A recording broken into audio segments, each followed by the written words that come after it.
오늘은 2021년 6월 30일입니다. 수요일입니다. 어저께 여러분 잘 아시겠지만 윤석열 전 검찰총장이 대권 선언을 했습니다. 그가 말할 때마다 이 정권에 대해서는 가슴이 뜨끔뜨끔한 이야기들을 많이 했습니다. 그 중에서 압권은 바로 부패 무능 세력이 국민 약탈을 한다. 국민을 약탈하고 있다. 이 약탈을 막자. 그러려면 반드시 정권 교체를 해야 된다. 약탈이라는 용어를 사용했습니다. 약탈이라는 것은 정말 무서운 얘기죠. 약탈은 도둑질한다는 얘기입니다. 약탈, 남의 것을 불법으로 빼앗는다. 이걸 약탈이라고 그러죠. 이 약탈이란 그 무지막지한 그런 약탈을 하는 세력을 바로 이 정권으로 규정을 했다는 것. 이 윤석열 총장의 엄청난 화두라고 할 수 있습니다. 부패 무능 세력으로 규정하고 국민 약탈하는 약탈 세력으로 말을 던졌다는 것은 바로 정권 교체의 큰 대의명분이다. 이런 얘기가 되겠습니다. 이제 대선 주자 윤석열에 쏠린 눈이 어제와 그제와 다릅니다.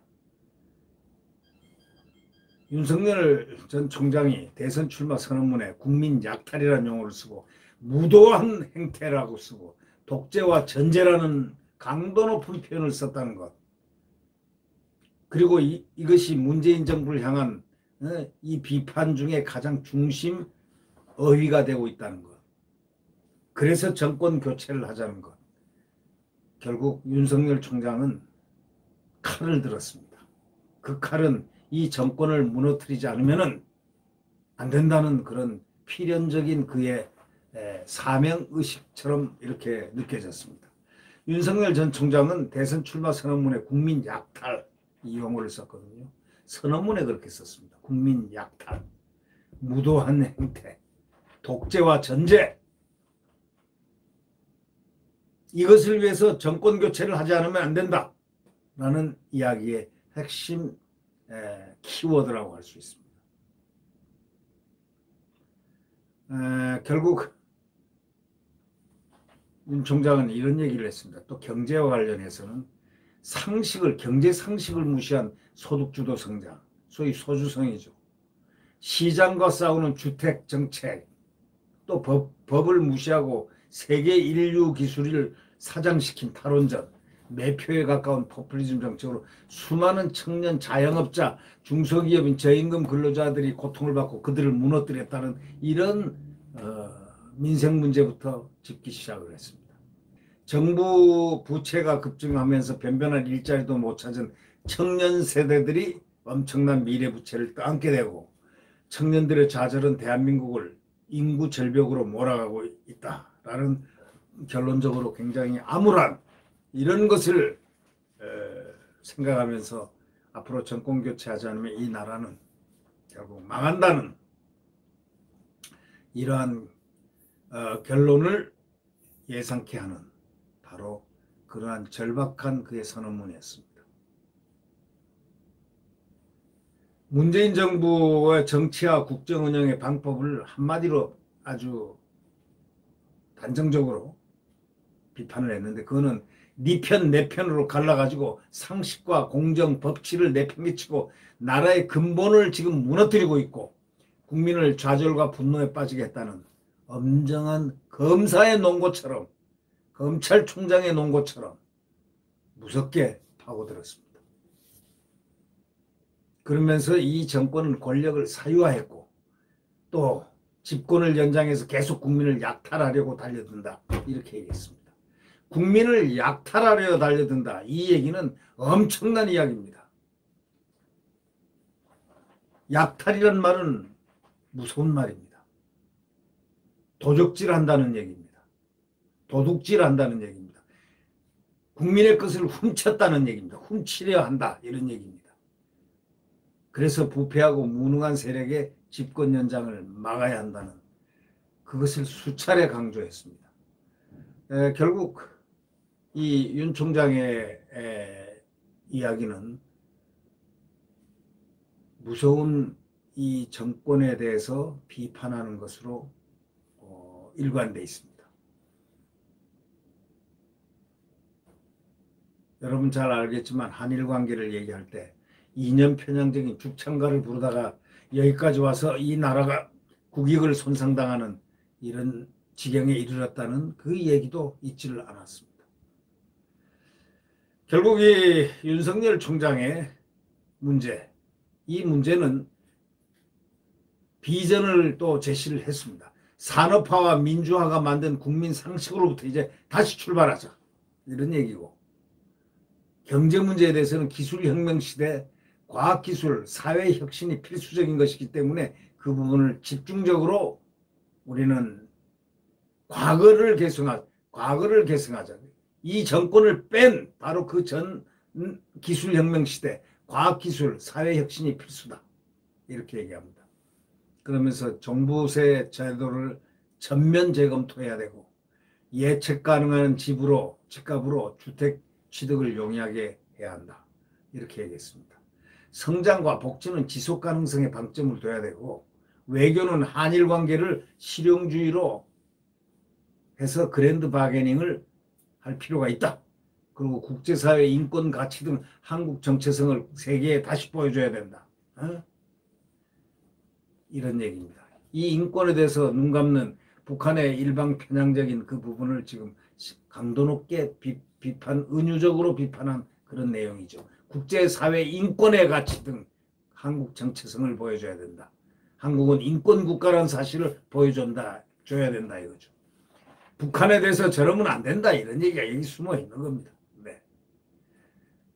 북한을 향해서 북바라기를 하면 안 된다. 바로 이런 내용이 숨어 있는 겁니다.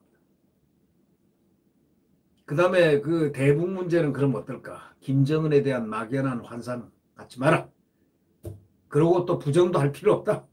그냥 그대로. 막연한 환상과 부정을 할 필요 없다는 얘기입니다. 환상도 필요 없고 부정도 필요 없다. 과거에 그 사람의 행태에 따라서 같이 가는 것이다. 이런 뜻 아니겠습니까? 그러나 여기는 말은 막상 못하지만 김정은에 대한 상당한 부정이 들어있습니다. 막연한 환상. 예. 그러면서 주적이라도 평화 구축을 위해서 협력할 건 협력하겠다. 만약에 평화 구축을 위해서 협력할 건 협력하겠다. 그러나 일방적으로 당하는 평화는 하지 않는다. 이런 얘기죠. 확실한 이 평화의 어떤 개념이 다르다. 이런 얘기입니다. 어저께 윤석열 총장의 그 선언문, 또 그 기자 일문일답을 보면서 제가 느낀 거는 대선 주자로서 이 정권에 심각한 문제를 제기했다는 것, 그리고 국민을 약탈하려는 세력으로 규정했다는 것. 이것은 윤석열 총장 아니면 하기가 어려운 얘기일까요? 국민을 약탈하려 하고 있다. 약탈은 도적질입니다. 재산과 생명을 다 빼앗으려는 것을 약탈이라고 하죠. 네. 이 얘기는 엄청난 파장을 일으켜서 여권으로 하여금 분노를 유발시킨